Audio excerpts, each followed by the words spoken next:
FSW and CEC दोनों में apply कर सकता है। मैं अगर आइल्स देता हूँ और मैं अपने डिज़ायर ग्रेड नहीं ला पाता, लोगों के 600 या उससे ऊपर पॉइंट्स हैं, उन लोगों ने PNP ली हुई होती है जिसे। मेरा नाम शाहिर मुख्तार है और आज की इस वीडियो में मैं आप लोगों को ये बताऊंगा कि CRS स्कोर किस तरह कैलकुलेट करते हैं। दोज ऑफ यू जिनको ये नहीं पता कि CRS स्कोर क्या होता है, CRS स्कोर का मतलब होता है कॉम्प्रिहेंसिव रैंकिंग सिस्टम। जब भी आप लोग डायरेक्ट इमिग्रेशन अप्लाई करते हैं फ्रॉम एनी कंट्री, तो आप लोग अप्लाई करते हैं FSW में, जिसे कहते हैं federal skilled worker.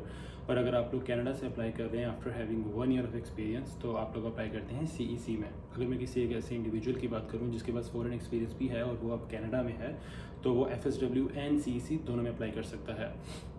CRS score आप लोग कैलकुलेट करते हैं बिफोर हैंड। परमानेंट फाइल जब आपने लगानी होती है इमिग्रेशन के लिए, जिसे PR फाइल कहते हैं, जिसे PR फाइल करना कहते हैं, जिसे अपनी फ़ाइल को पूल में डालना कहते हैं, वो अप्लाई करने से पहले आप लोग जो है वो अपना स्कोर खुद कैलकुलेट कर सकते हैं और आप लोग देख सकते हैं कि कट ऑफ और आपके स्कोर में कितना डिफरेंस है।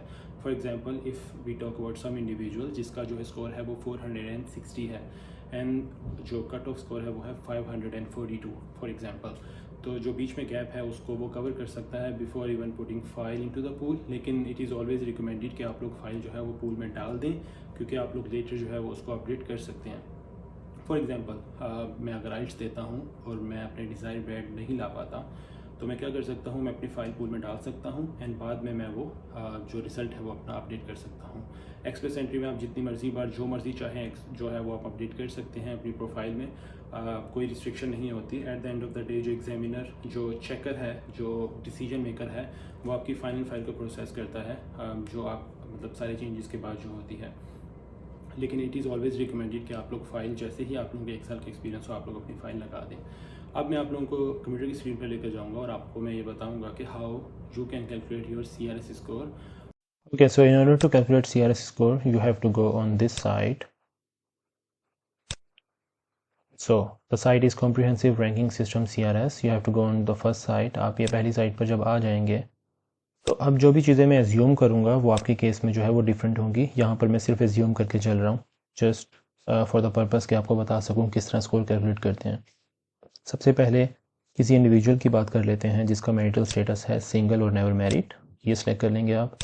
फिर हाउ ओल्ड आर यू, तो आप कोई भी एज ले लें, मैं फॉर द टाइमिंग 25 ले लेता हूँ। जस्ट यू नो कि अगर तो आपकी एज 30 या 31 मतलब 30 से अबव जाती रहती है, तो एवरी टाइम 1 साल का इजाफा होता है, तो आपके पॉइंट्स में 5 पॉइंट्स का जो है वो डिफरेंस आता रहता है। फॉर एग्जांपल, एक इंडिविजुअल है जिसका 29 ईयर्स उसकी एज है, उसका स्कोर है 505। जब वो 30 का होगा तो उसका स्कोर हो जाएगा 500। जब वो 31 का होगा उसका स्कोर हो जाएगा 495। अगर मतलब बाकी किसी चीज़ में इंप्रूव नहीं हो रहा, लेकिन एज की वजह से उसका स्कोर डिक्रीज़ होता जाएगा। लेकिन जब तक आप 25, 26, 27 या अप टू 30 तक हैं, you are in safe zone. अच्छा, अब है जी लेवल ऑफ एजुकेशन। सबसे पहले लेवल ऑफ एजुकेशन को समझ लें, ये सारा कुछ है क्या। अब मास्टर्स आपको पता है, PhD आपको पता है। ऐसे इंडिविजुअल की बात करता हूँ जिसने पाकिस्तान से किया है बैचलर्स और यहाँ पर आकर किया है पोस्ट ग्रेजुएट डिप्लोमा। अब वो जो पोस्ट ग्रेजुएट डिप्लोमा है वो इधर 1 ईयर का भी हो सकता है और 2 ईयर्स का भी हो सकता है। मैं अगर अपनी एग्जांपल लूँ, मैंने पाकिस्तान से किया है बैचलर्स और यहाँ पर मैंने किया है 2 ईयर्स का डिप्लोमा, तो मेरे केस में होगा ये 2 और मोर सर्टिफिकेट्स, डिप्लोमाज और degrees. 1 must be for a program of 3 और मोर ईयर्स। देखें, 2 और मोर सर्टिफिकेट्स, डिप्लोमा और degree, 1 must be a program of 3 और मोर ईयर्स। मतलब ये मेरा हो गया बैचलर्स और ये हो गया वो सर्टिफिकेट जो मैंने यहाँ से किया। ठीक है, ये आप सेलेक्ट कर लेंगे। उसके बाद हमें आप आएंगे have you earn a Canadian degree, diploma और सर्टिफिकेट। मैंने ऊपर उनको बताया है कि मैंने किया है, तो आप यहाँ से सिलेक्ट करेंगे यस। अब वो आप बताएंगे उनको कि जो आपने डिप्लोमा या सर्टिफिकेशन की है वो कितने साल की है। वो डिग्री है, वो डिप्लोमा है 3 ईयर्स का या उससे बड़ा या मतलब उससे लेंथी, तो आप ये सिलेक्ट करेंगे। मेरे केस में वो 2 ईयर्स का है, तो मैं यहाँ पर 2 ईयर्स सेलेक्ट करूँगा। ठीक है, अब ऑफिशियल लैंग्वेज, वो कह रहा है आपने कोई टेस्ट दिया हुआ जो कि 2 साल से कम का है। मतलब अगर आप फर्स्ट कर लें आप आइल्स देते हैं तो उसकी जो एक्सपायरी डेट होती है वो 2 ईयर्स होती है, तो मैं यहाँ पर सिलेक्ट कर लेता हूँ यस। अब वो पूछ रहा है कौन से टेस्ट आपने दिए हैं, तो दीज आर द टेस्ट जो कि एलिजिबल हैं for the time being CRS score calculator में। तो मैं सेलेक्ट करता हूँ आइल्स। सेल्फिप जो है वो जनरल वाला काउंट होता है, आइल्स भी जो है वो जनरल काउंट होता है फॉर द इमिग्रेशन पर्पसेस। अगर आप तो एकेडमिक कर आ रहे हैं तो एकेडमिक वाला स्कोर यहाँ पर कैलकुलेट नहीं होता, यहाँ पर जो है वो जनरल का स्कोर रिक्वायर्ड होता है। अब स्पीकिंग में देखें, अगर तो आप स्पीकिंग में लेते हैं 7.5, 8, 8.5 और 9, आप और उस इंडिविजुअल फर्स्ट कर लें आपने 9 लिया है और किसी एक बंदे ने 7.5 लिया है, So you both are going to get same marks, same points in speaking. ठीक है, लिसनिंग की बात करूँ तो 8.5, मैं सारे अभी फॉर द टाइमिंग में सारे मैक्सिमम ले रहा हूँ, राइटिंग में ये। तो ये सारे जो स्कोर है ना, मतलब ये जो रेंज लिखी हुई है, तो इस रेंज में स्टार्टिंग पॉइंट, एंडिंग पॉइंट और बीच वाला पॉइंट, जब तक आप इनमें फॉल कर रहे होंगे तो आपका जो है वो पॉइंट जो है वो सेम रहेंगे उस इंडिविजुअल के साथ जो कि स्टार्टिंग पॉइंट पर है। इवन तो आप एंडिंग पॉइंट्स पर भी अगर हों, सब में 9 आपका हो, लेकिन एक बंदा उसका यहाँ पे 7.5, 8.5, 8 और 7.5 है, तो उसके मार्क्स और आपके मार्क्स जो है वो पॉइंट जो है वो सेम होंगे, right. Do you have other language test? ये फ्रेंच की बात हो रही है, मेरे केस में नो, मैं नो कर देता हूँ। अब बात हो रही है वर्क एक्सपीरियंस की। बस कर लें, एक बंदा है जिसके पास कनाडा का 1 साल का एक्सपीरियंस है, वो सिलेक्ट करेगा 1 ईयर, क्योंकि वो CC में अप्लाई कर रहा है, और CC के केस में रिक्वायरमेंट है you have to have at least 1 year of experience in order to apply for CEC। CC का मतलब है कैनेडियन एक्सपीरियंस क्लास। अगर तो आप FSW या FST में पाकिस्तान से या किसी और कंट्री से अप्लाई कर रहे हैं तो यू विल सेलेक्ट नन और लेस देन अ ईयर। मेरे केस में मैं 1 ईयर करता हूँ यहाँ पे। In the past 10 years how many total years of foreign skilled work experience do you have? अगर आप पाकिस्तान से अप्लाई कर रहे हैं, किसी और कंट्री से अप्लाई कर रहे हैं, you have no experience of foreign, मतलब वहाँ का आपके पास एक्सपीरियंस है, तो आप 1, 2, 3 कुछ भी सिलेक्ट कर सकते हैं यहाँ पर। मेरे केस में मैं नन और लेस देन अ ईयर करूँगा, लेकिन for the timing of this demonstration मैं 1 कर लेता हूँ इसको। अगर आप FSW या FST में अप्लाई कर रहे हैं, फिर बता देता हूँ, यहाँ पर आप करेंगे नन और लेस देन अ ईयर, और यहाँ पर आप 1, 2, 3 जितना आपका है। अगर आप CC में अप्लाई कर रहे हैं तो यहाँ पर आप करेंगे 1 और यहाँ पर less than a year. Just in case एक इंडिविजुअल ऐसा है जिसके पास पाकिस्तान से एक्सपीरियंस है, यहाँ पर अगर उसने पढ़ाई की और अब वो PR अप्लाई करने लगा, तो वो यहाँ पर भी 1 ईयर और यहाँ पर भी 1 ईयर सेलेक्ट कर सकता है, क्योंकि उसके पास दोनों एक्सपीरियंसेस हैं। बट जब वो अपनी PR की फाइल लगाएगा और उसको अगर ITA आ जाता है, ITA का मतलब होता है इन्विटेशन टू अप्लाई, तो उसको ये वेरीफाई करना होगा, ये डॉक्यूमेंटेशन दिखानी होगी, और ये दोनों जो है वो पेड वर्क्स होने चाहिए। अनपेड या वॉलेंटरी वर्क इसमें काउंट नहीं होता। Do have a certificate of qualification from a Canadian province, territory और federal body? Certificate of qualification के आपको 50 पॉइंट्स मिलते हैं अगर आपके पास कोई ऐसी स्किल का सर्टिफिकेट है जो कि पाकिस्तान या किसी और कंट्री से था और आपने यहाँ पर आकर उसको ट्रांसफ़र करवा लिया। फ़र्ज़ कर लें कोई इलेक्ट्रीशियन है, कोई कारपेंटर है, तो इस तरह के प्रोविंसेस और इस तरह के प्रोफेशंस जो हैं, उन लोगों को सर्टिफिकेशन यहाँ पर मिल जाती हैं, क्योंकि वो थोड़े से पैसे लगाकर वही काम यहाँ पर आकर कंटिन्यू कर सकते हैं जो वो बैक कंट्री में कर रहे थे। मेरे केस में ये नो होगा। Additional point, do you have a valid job offer? Even तो अगर आप जॉब कर रहे हैं या आपका जॉब ऑफर है, ये वाली जो जॉब है, ये बात हो रही है LMIA की। LMIA का मतलब होता है, एम्प्लॉयर ये कहता है कि ये जो इंडिविजुअल मेरे पास काम कर रहा है, इसके अलावा मैं काम नहीं कर सकता। ये बहुत इंपॉर्टेंट है मेरे लिए। मैं सारा जो मेरा डिपेंडेंट है, मेरा जो बिज़नेस चल रहा है, वो इस अकेले बंदे पर डिपेंडेंट है। और वो LMIA अप्लाई करता है और उसका फिर इंटरव्यू होता है और उसको वेरीफाई करना होता है, उसको बताना पड़ता है क्यों आप जो हो वो उसके लिए इम्पोर्टेंट हो। और मोस्ट ऑफ द केसेस में एम्प्लॉयर ये सारे काम नहीं करता, क्योंकि एम्प्लॉयर नहीं चाहता वो इन झमेलों में पड़े। तो आप करेंगे नो, लेकिन जस्ट इन केस अगर कोई येस करता है, को 50 पॉइंट्स मिलते हैं for LMIA। Do you have a nomination certificate from a province और टेरिटरी? नॉमिनेशन सर्टिफिकेट का मतलब होता है PNP। अगर किसी ने PNP ली हुई है किसी और प्रोविंस में जाकर, PNP का मतलब होता है प्रोविंशियल नॉमिनी प्रोग्राम।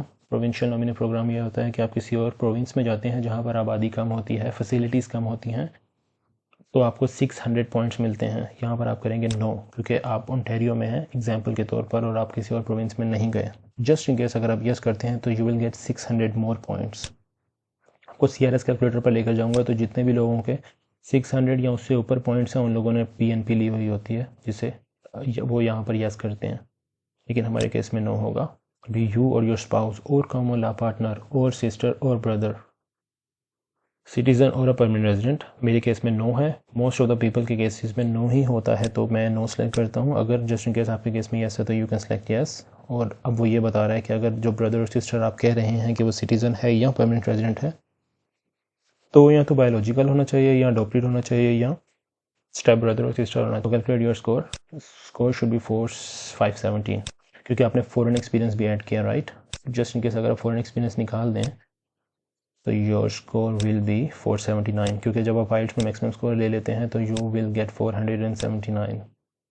अब यहाँ पर छोटी सी बात मैं आपको ये बताना चाहूँगा कि कोई एक ऐसा इंडिविजुअल है जिसका ये सारा क्राइटेरिया है, उसने IELTS में मैक्सिमम मार्क्स ले लिए, 1 साल का वर्किंग एक्सपीरियंस भी ले लिया, सारे काम उसने कर लिया, still he can not go beyond this score 479. The way how you can calculate your score, अब आप यहाँ पर जो है वो प्ले कर सकते हैं इन फैक्टर्स के साथ और आप देख सकते हैं कि किस तरह जो है वो पॉइंट कम ज़्यादा कर सकते हैं आप लोग अपने। अगर कोई इंडिविजुअल है जिसने अपने पॉइंट्स बढ़ाने हैं, क्या क्या ऑप्शन है उसके पास? एक ऑप्शन तो उसके पास ये है कि वो फ्रेंच का एग्ज़ाम दे सकता है, वन ऑप्शन। सेकंड ऑप्शन इसके पास ये है कि वो फ़ॉरेन का एक्सपीरियंस अपना काउंट करवा सकता है। थर्ड ऑप्शन इसके पास ये है कि वो क्वालिफिकेशन वाला सर्टिफिकेट ले सकता है। फोर्थ ऑप्शन उसके पास ये है कि वो PNP ले सकता है। 5 ऑप्शन उसके पास ये है कि वो LMIA ले सकता है। तो ये 5 ऑप्शन ही हैं जिसकी वजह से वो अपना स्कोर इंप्रूव कर सकता है। अब मैं चलता हूँ एक्सपेंट्री राउंड ऑफ इन्विटेशन में। ये देखें, जब आप अपना स्कोर कैलकुलेट करते हैं, ये है जी आपका स्कोर 479। तो देखते हैं आप कहाँ पर आ रहे हैं। आप आ रहे हैं इसमें, मतलब जब आपका स्कोर, मतलब जो लास्ट ड्रॉ हुआ है ना दिसंबर 17, आज जो मैं वीडियो बना रहा हूँ ये है दिसंबर 28। तो दिसंबर 17 से दिसंबर 28 डेफिनेटली इस लाइन में जो मैंने अभी मार्क की हुई है मज़ीद लोग भी ऐड हुए होंगे। तो ये 17,000 जो आपको दिखने में लग रहा है ये 20,000 भी हो सकता है, ये 25,000 भी हो सकता है। मतलब आपसे ऊपर कितने कैंडिडेट हुए? 56 प्लस 4,433 प्लस 1,011, मतलब इतने लोग आपसे ऊपर हैं। तो हाउ कैन यू इमेजिन कि आपको PR आ जाएगी नेक्स्ट ड्रॉ में। तो this is how you calculate your CRS score and then later आप देखते हो कि कट ऑफ पर आप कहाँ पर लाई कर रहे हो। इस कट ऑफ की बात मैं बता रहा था आपको कि जब आपने कट ऑफ देख लिया कि आप कहाँ पर आ रहे हो तो आपने स्कोर किस तरह इम्प्रूव करना है। ठीक है, अब बहुत से लोग कंफ्यूज होंगे कि यहाँ पर ये है और यहाँ पर भी स्कोर जो है वो आप इसमें भी आ रहे हो 451 से 500 में। तो बेसिकली जो इसमें डार्क है ना वो एडिशन होता है इन सारों का। फॉर एग्जांपल ये देखें 401 से 450 तक जो है ना वो ये सम है सारा। अब अगर आपने ये सारों का सम देखना है ना, इन सारों का सम आपने देखना है तो वो ये है।